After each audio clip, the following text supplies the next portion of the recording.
Morning റിപ്പോർട്ടറിൽ ഇനി അതിഥിയുടെ സമയമാണ്. ഇന്നത്തെ അതിഥി ചെമ്പരത്തിപ്പൂവ് എന്ന പുതിയ മലയാള സിനിമയിലെ നായിക പാർവതി അരുണാണ് ഇന്ന് നമ്മുടെ അതിഥി. പാർവതി ഇപ്പോൾ ഉള്ളത് തിരുവനന്തപുരം സ്റ്റുഡിയോയിലാണ്. പാർവതി, മോർണിംഗ് റിപ്പോർട്ടറിലേക്ക് സ്വാഗതം.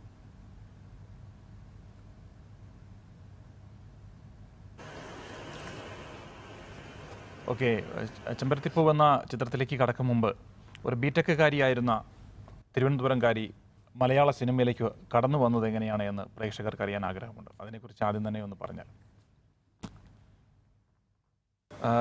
ചിത്രത്തിൻ്റെ ട്രെയിലർ ആദ്യം ഒന്ന് കാണാം, അതിനുശേഷം നമുക്ക് ചിത്രത്തിൻ്റെ വിശദാംശങ്ങളിലേക്ക് വരാം. ഒരു ഓഡീഷനിലൂടെ ഈ ചിത്രത്തിലേക്ക് കടന്നു വരുന്നു. അതിനുശേഷം ആ ചിത്രത്തിൽ അഭിനയിച്ച് ചിത്രം ഇപ്പോൾ തിയേറ്ററുകളിൽ ഒരു വൻ വിജയമായിട്ട് മാറിക്കൊണ്ടിരിക്കുന്നു. എങ്ങനെ കാണുന്നു ഈ ഒരു അഭിനയ മുഹൂർത്തത്തെ?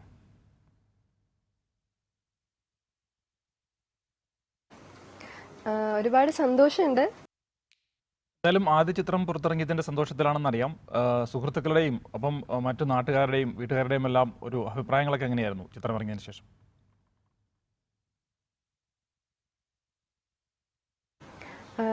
എല്ലാവരും ഭയങ്കര എന്താ പറയുക, റിലീസാവുന്നവർ ഒരുപാട് സന്തോഷത്തിലായിരുന്നു. കാരണം ആദ്യത്തെ ചിത്രമായതിനാൽ ഒരുപാട് എക്സൈറ്റഡ് ആയിരുന്നു. പിന്നെ റിലീസായി അതിനുശേഷം എന്താ ഫ്രണ്ട്സും പേരൻസും എല്ലാ ഫാമിലി ഫുൾ നല്ല സപ്പോർട്ടീവാണ്. എല്ലാവരും നല്ല എക്സൈറ്റഡ് ആണ്. ഇനി ഇതുപോലെ നല്ല ക്യാരക്ടേഴ്സും സിനിമയും നല്ല ആൾക്കാരോട് ചെയ്യാൻ കഴിയട്ടെ എന്ന് പ്രതീക്ഷിക്കുന്നു. പാർവതിയെ സംബന്ധിച്ച്, പാർവതി ബിടെക് കഴിഞ്ഞിട്ട് നിൽക്കുമ്പോൾ ഇങ്ങനെ ഒരു സിനിമയിൽ അഭിനയിക്കാൻ സാധിക്കുമെന്നും ഒപ്പം ഒരു നായിക കഥാപാത്രമായിട്ട് അഭിനയിക്കാൻ കഴിയുമെന്നൊക്കെ അങ്ങനെയൊക്കെ ആഗ്രഹിച്ചിരുന്നു?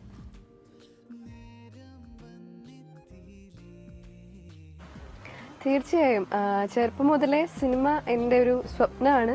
ഒരു നായികയാവണമെന്ന് തന്നെയായിരുന്നു ആഗ്രഹം. പക്ഷേ ആദ്യത്തെ സിനിമയിൽ തന്നെ അങ്ങനെ ഒരു ചാൻസ് കിട്ടുമെന്ന് പ്രതീക്ഷിച്ചിരുന്നില്ല. അപ്പോൾ ഒരുപാട് സന്തോഷമായിരുന്നു കിട്ടിയപ്പോൾ. എന്തായാലും സിനിമ എന്ന് പറയുന്നത് സ്വപ്നം കാണുന്നവൻ്റെയാണ് എന്നാണ് ഞാൻ അറിഞ്ഞിട്ടുള്ളത്. അതുതന്നെയാണ് ശരിക്കും പാർവതിയുടെ കാര്യത്തിൽ സംഭവിച്ചിട്ടുള്ളതെന്ന് തോന്നുന്നു. അപ്പം ആസിഫ് അലി അടക്കമുള്ള ആളുകളെല്ലാം ഇത്തരത്തിലൊരു സ്വപ്നം കണ്ട് നടന്നിരുന്ന ആളായിരുന്നു. അദ്ദേഹമൊക്കെ സിനിമയിലേക്ക് കടന്നു വരുന്ന ആ ഒരു വഴിത്താരയിലൂടെയാണ്. ചിത്രത്തിൻ്റെ ലൊക്കേഷനുകളൊക്കെ എവിടെയായിരുന്നു?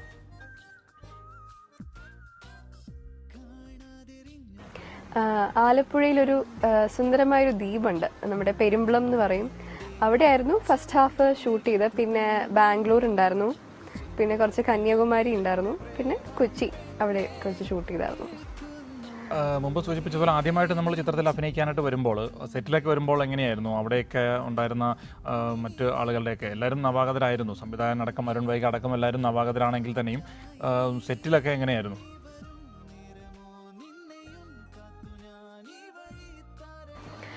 ആദ്യം ഒരുപാട് ടെൻഷൻ ഉണ്ടായിരുന്നു. കാരണം എനിക്ക് ഒരു ഐഡിയ ഉണ്ടായിരുന്നില്ല ഇതിനെപ്പറ്റി. അപ്പോൾ വന്നപ്പോൾ നല്ല ടെൻഷൻ ഉണ്ടായിരുന്നു. കാരണം ക്യാമറയുടെ മുന്നിൽ ഞാൻ ഇതുവരെ അഭിനയിച്ചിട്ടില്ല ഒരു രീതിയിലും. അപ്പോൾ ഒരുപാട് ടെൻഷൻ ഉണ്ടായിരുന്നു. വന്നപ്പോൾ ഫസ്റ്റ് ഷോട്ട് വരെ ഭയങ്കര ടെൻഷനായിരുന്നു.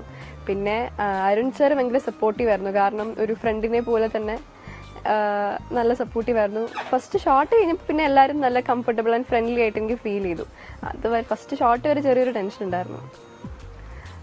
സുഹൃത്തുക്കളായിട്ടുള്ള ആളുകളൊക്കെ ഇപ്പോൾ ഒരു പ്രണയം ആണല്ലോ കഥ പറയുന്നത് ചിത്രത്തിൽ. ഇപ്പോൾ സുഹൃത്തുക്കളടക്കമുള്ള ആളുകളുടെയൊക്കെ റെസ്പോൺസൊക്കെ ആ രീതിയിൽ എങ്ങനെയായിരുന്നു പാർവതിയോട്?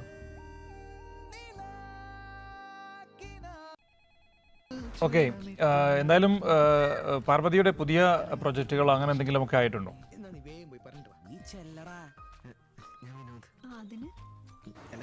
പുതിയ പ്രൊജക്റ്റ് വേണ്ടി വെയിറ്റ് ചെയ്യുകയാണ്. നല്ലൊരു ഓഫർ ആണെങ്കിൽ ഓവറോൾ ചിത്രത്തെ കുറിച്ചിട്ട് പാർവതിക്ക് പ്രേക്ഷകരോട് എന്താണ് പറയാനുള്ളത്? പ്രത്യേക ഒരു ഫീലാണ്. അപ്പോൾ ഇതുവരെ കാണാത്തവര് തീർച്ചയായും പോയി കാണുക.